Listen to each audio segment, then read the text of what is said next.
The National Electoral Council of Venezuela held a ceremony of adjudication and proclamation of positions to the deputies elected on May 25th regional and legislative polls. Protests continue in Panama as various unions and social groups urge the national government to open a dialogue and respect the population's social rights. And the ASEAN-China-GCC Summit in Malaysia, the government of China expressed its commitment to strengthening global trade, setting an example of openness and cooperation. Hello and welcome to From the South. My name is Beren de los Santos. I'm from the teleSUR studios in Havana, Cuba. We begin with the news.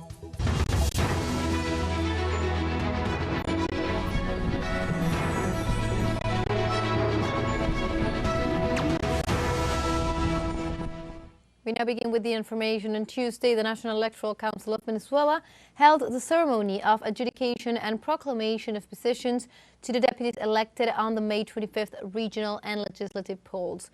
During the act, the president of the electoral body expressed, Elvis Amoroso, said that their gratitude to the Venezuelan people for their discipline during Sunday's polls, highlighting they once again showed their civic spirit and commitment to peace. Likewise, Amoroso thanked the armed forces for guaranteeing the peace of Election Day with the deployment of the Republic operation. In this context, the body ratified the victory of the ruling coalition, the Great Patriotic Poll Simón Bolívar, with 83.42% of votes, together with the positions of the coalition's 253 elected deputies.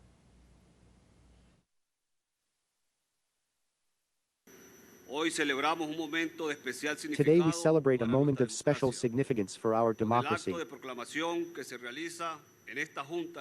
the act of proclamation that takes place in this board of the National Electoral Council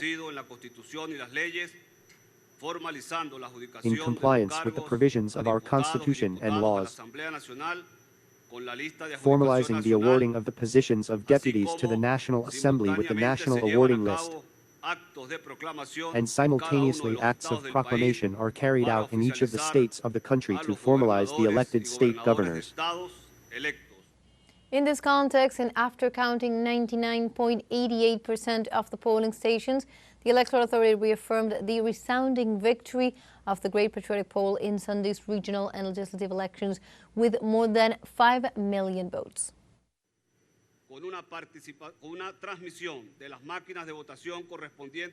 With a total figure of 99.88% of the polling stations counted, and a turnout of 43.18% of eligible voters, the Electoral Board reports the following results.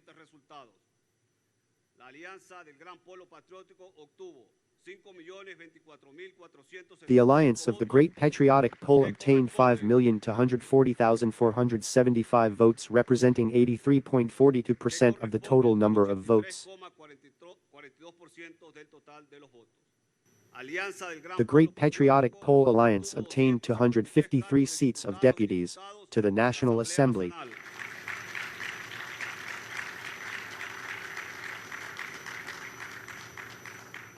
The Democratic Alliance obtained 13 seats of deputies to the National Assembly. The UNDC United Alliance obtained 11 seats of deputies to the National Assembly. And precisely in this context, Cuban President Miguel Díaz-Canel sent his affectionate congratulations to the Venezuelan nation and the Chavistas for the triumph acquired in the electoral process of May 25th. Through his social networks and next to a photo of his Venezuelan counterpart, Díaz-Canel expressed his congratulations to Nicolás Maduro and the brothers of the Great Patriotic Poll of Venezuela, whose candidates won in the legislative and regional elections. The Bolivarian Revolution consolidates its institutions with the majority support of the people in spite of the siege and sanctions. We go now to other news. Protests continue in Panama as various unions and social groups urge the national government to open a dialogue and respect the population's social rights. On another day of protest, thousands of citizens demanded changes to state policies, including pension reforms. A union of independent lawyers stated that the executive and the National Assembly are responsible for resolving the situation and called for legislation to promote equitable development within the rule of law. The protest, which was also joined by university students, continues in different parts of the country 1 month after it began. In Chile, Senator Fabiola Campillay and representatives of the National Network of Survivors of the Social Outbreak ended their relationship with President Gabriel Boric's government.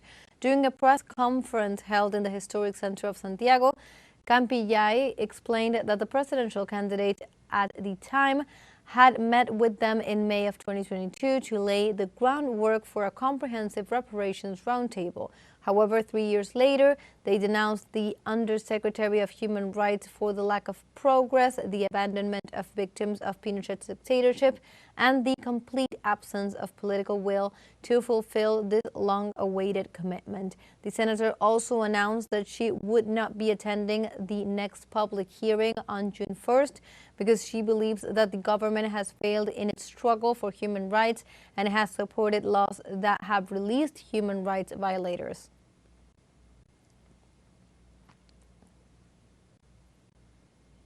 U.S. Democratic Congressman Glenn Ivey said that authorities in El Salvador prevented him from visiting Kilmar Abrego Garcia in prison. Abrego Garcia is being detained in the Central American country after being deported from the United States despite having a legal status that protected him. The U.S. politician published before his appearance a video on X in which he is shown at the entrance of a prison without specifying if it was the mega prison of the terrorism confinement center Secot or another one. Abrego Garcia is one of the more than 200 migrants expelled from the U.S. and sent to a high-security prison without access to his family or lawyers.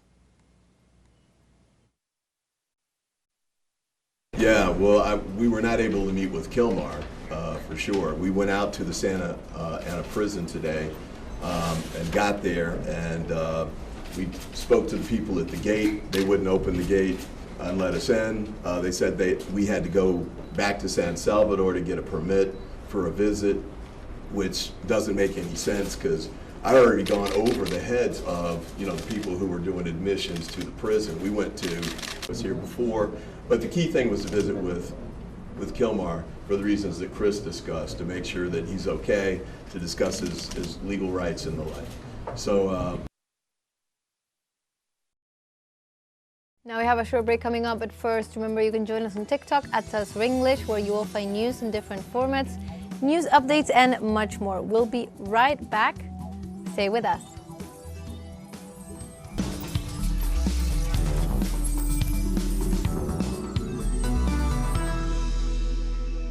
Welcome back from the South. We continue with more information.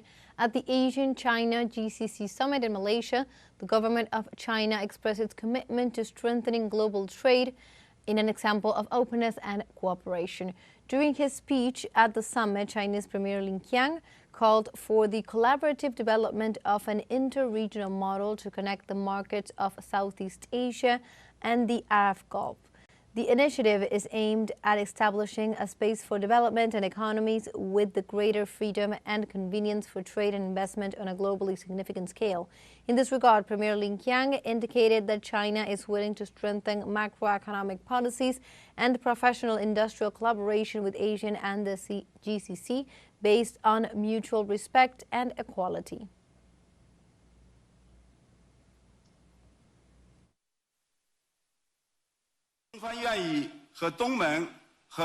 China is willing to work with ASEAN and GCC countries to strengthen the alignment of development strategies, deepen regional integration cooperation, and enhance the level of trade and investment liberalization and facilitation.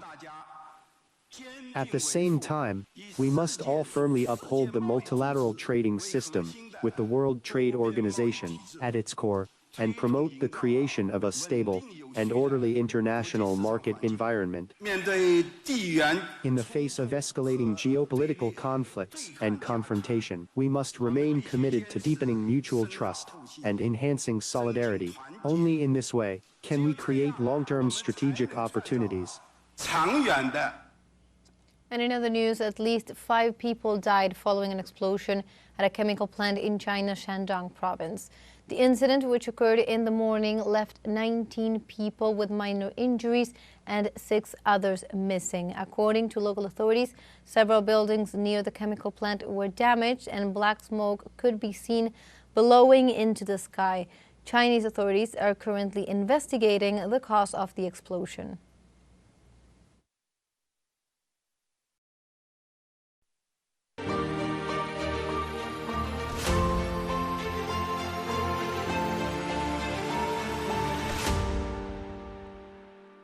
The Russian Defense Ministry said that the Ukrainian government has taken a series of provocative measures to disrupt peace negotiations resumed on May 16th.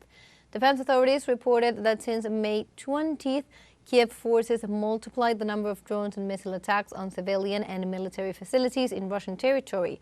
In response, the Russian armed forces carried out a series of air, sea, and land precision strikes against military facilities and enterprises of the Ukrainian military-industrial complex. According to the Defense Ministry, Ukraine's actions aimed at undermining efforts to end the conflict peacefully and are supported by some EU countries.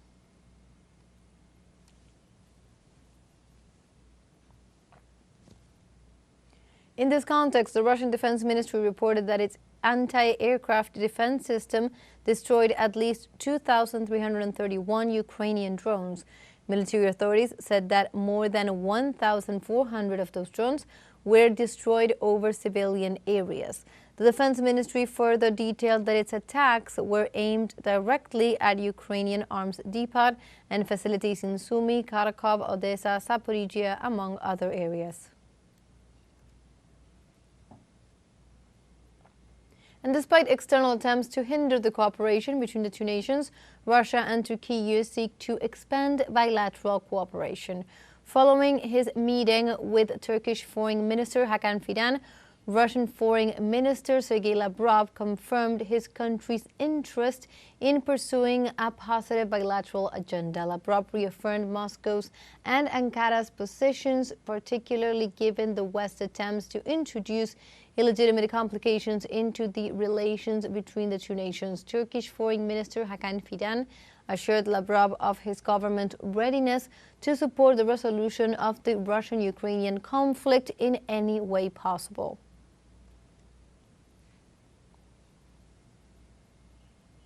In other news, Russia also warned that the U.S. Gold Dome missile defense project could undermine global strategic stability. The spokeswoman for the Russian Foreign Ministry, Maria Zakharova, denounced that the security proposal of the President of the United States, Donald Trump, is aimed at blocking the threats from China and Russia. In this regard, North Korea also accused the Trump administration of wanting to militarize space with this system. Pyongyang recently claimed that Washington is seeking to provoke a nuclear arms race and space control to raise global tensions.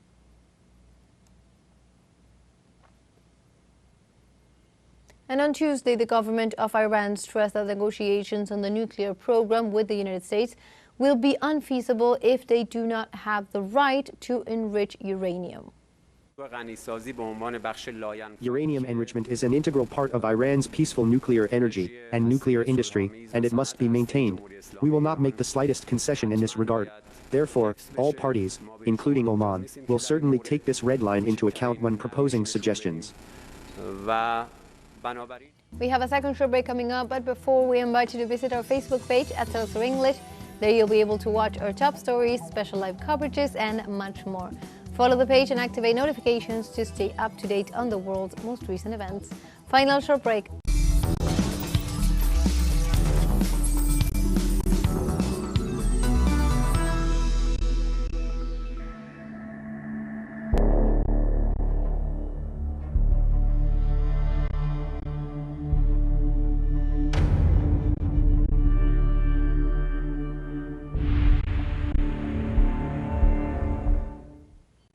Welcome back from the south. We continue with more information. Israeli troops attacked an area around a humanitarian aid distribution point in Rafah set up by a U.S. company to deliver food to Palestinians. According to local media, the U.S. company lost control of the delivery site, which was completely destroyed after the attack of Israeli helicopters that opened fire on Palestinian civilians. Since the return of hostilities in the Gaza Strip on March 2nd, Israel has been blocking access to humanitarian aid, denying Palestinians everything from food to medicine.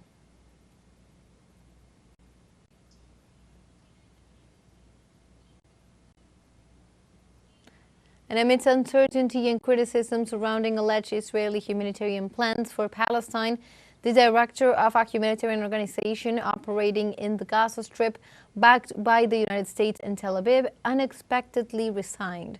According to reports, the director resigned due to the organization's inability to act in accordance with humanitarian principles.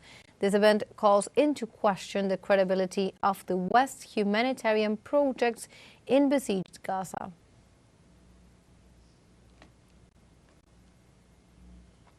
And a new United Nations Food and Agriculture Organization geospatial assessment shows less than 5% of Gaza Strip cropland suitable for cultivation. A joint assessment by the FAO and the United States Satellite Center described the situation of the Gaza Strip farmlands as alarming. The assessment found that more than 80% of the total farmland has been damaged, while 77.8% of that land is now inaccessible to farmers. Destruction has extended to greenhouses and water sources also. 71.2% of greenhouses and 82.8% of agricultural wells were damaged by the Zionist brutal aggression against the Gaza Strip.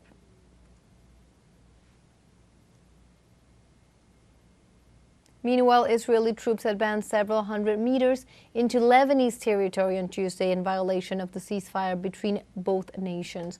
According to Lebanese authorities, the Israeli troops moved towards the area of Meis el-Jabal village near the border. However, the Israeli army has not yet issued an official comment on the incident. Under the ceasefire deal, Israel was supposed to fully withdraw from southern Lebanon by January 26th.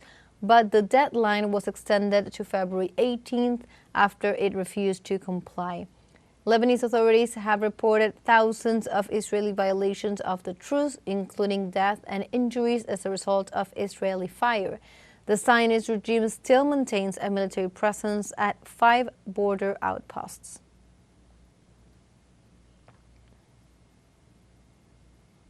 And Houthi military spokesman Yahya Saree informed on a special military operation by Yemeni forces targeting Israeli locations in retaliation for the Zionist regime's crimes against Palestinians in Gaza. The missile force of the Yemeni armed forces carried out a special dual military operation using two ballistic missiles. One of them a hypersonic missile of the Palestine II type, which targeted Lod Airport, named Ben Gurion by Israelis, in the occupied city of Jaffa. The other one was of the Zulfiqar type, and targeted a vital site of the Zionist enemy east of the occupied Jaffa area. The operation successfully achieved its objectives, by the grace of God, causing millions of occupying Zionists to flee to shelters, and halting activity at the airport. The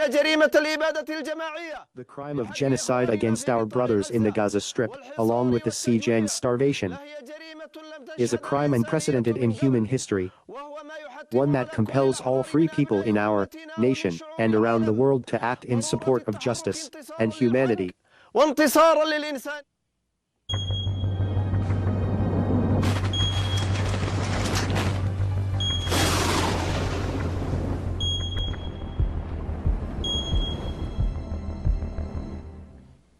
In the United States, the Kilauea volcano in Hawaii is in full eruption and has spewed lava jets up to 300 meters high. The event was recorded in images that several users on social networks shared last Sunday. The crater expelled high levels of carbon dioxide and sulfur dioxide two substances harmful to health.